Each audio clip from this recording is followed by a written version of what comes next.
I'm Bella, and welcome to Nerdy Bell.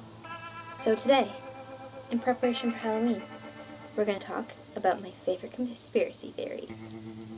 So really, I just have one that I really like, and then we'll see how long that takes, and then I might throw an extra one at you. We'll see.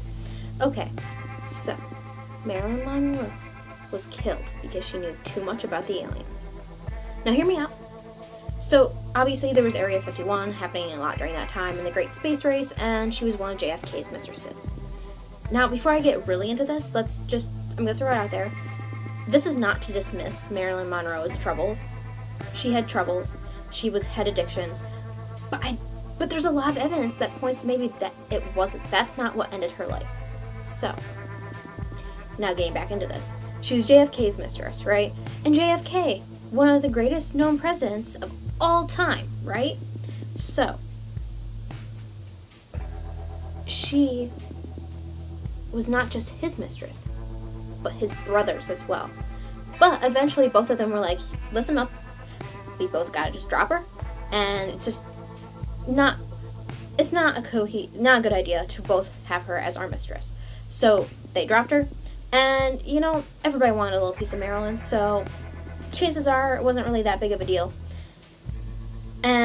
But the thing is, she had been with both the president and his brother. Both are part of a very, highly regarded political family, right? So, they break up, as in both of them break up with her, and then it's not long before she downward spirals to her death.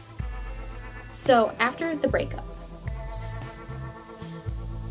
Marilyn went to her therapist and showed increased likeliness to be emotionally disturbed.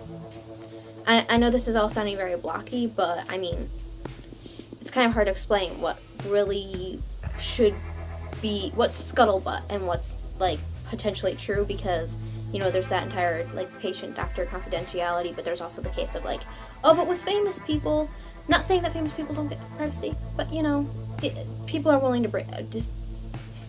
I'm rambling. Let's get back to the point. So anyways, Marilyn, one night, just out of the blue, asked her housekeeper to stay the night. Which, it's kind of weird. It was weird because it was rare. It's not like she was like, hey, you have quarters here, can you just stay in one of the guest rooms instead? No, this woman lived somewhere completely separate from Marilyn. So at 8 o'clock, Marilyn went to bed. But the thing is, Marilyn Monroe was known for staying up very late and being an insomniac. So she goes to bed at 8 o'clock. The housekeeper comes and checks at 8:30. Everything's fine. And then she comes and checks again, but at 9. At 9, Marilyn is no longer responding, and the door is locked. So she starts banging on the door. Now, the thing is, if your employer had just recently been dumped by two of the most famous men in the United States, and had been to her therapist and was showing increased signs of being a danger to herself, who are you going to call first when you can't get her to open the door? The cops?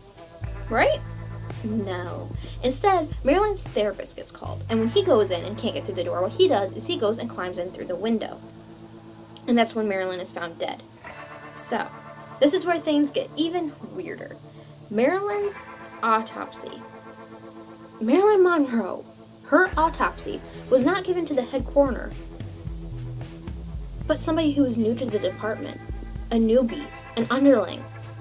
If you had Marilyn Monroe for autopsy, who are you going to give that autopsy to? The head coroner or an underling? Almost everyone would say the head coroner, because this is going to be one of the highest profile cases, right? Wrong. Well, it was one of the highest profile cases. It was given to a newbie, right? So the toxicology report comes back and said that it had so much drug in her system that it was 9 times the lethal dose. And there's no way she could have taken that much before dying and getting severely ill. So it's weird, the fact that she had so much in her system. There's no way, no person when they're overdosing is going to take that much to overdose. So the toxicology report comes back, and some of it's leaked to the press. And then what even gets even weirder is the fact that her autopsy went missing and is still missing to this day. There's very little known about it, and by the time it went missing and everything was settled, she'd already been buried and everything, and they just weren't willing to exhume it. So her secret, the secret of how she died with her. And this is not to say that she potentially didn't commit suicide, because that's obviously something that's very not to be dismissed if she was at that level. However, it's just very odd that she would overdose with that much. Anyways, so then the thing is, every one of Marilyn's friends knew she had this red leather diary that she wrote all of her secrets in, including when she was with JFK. All of them. And then, after her death, that diary went missing and is still missing to this day. It's just a little weird. Girl dates the president. Girl gets dumped by president. Girl winds up dead. Girl's secret keeping place disappears. Just saying. Anyways, so that's just like one of my favorite conspiracy theories. And so you know what? I'm just gonna leave you with that, because that's a lot to take on. And that's all I've got for you today in conspiracy theories. So before I check out, we've got some housekeeping stuff to do. Ooh, something new.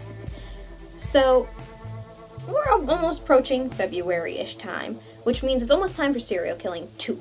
That's right, we're coming back with a second one. I promise I'll edit this one. So, comment what cereals you'd like to see us eat and try. You know, I haven't really eaten that much cereal since the last time we did our video, because it takes me a while to eat cereal, and I'm not adventurous with cereals. But for you, I will be. Okay, and then also, Halloween's around the corner, so next week's video, instead of being uploaded on Friday, will be uploaded on Tuesday, on the actual day of Halloween. And so yeah, that's all I got for you. See ya.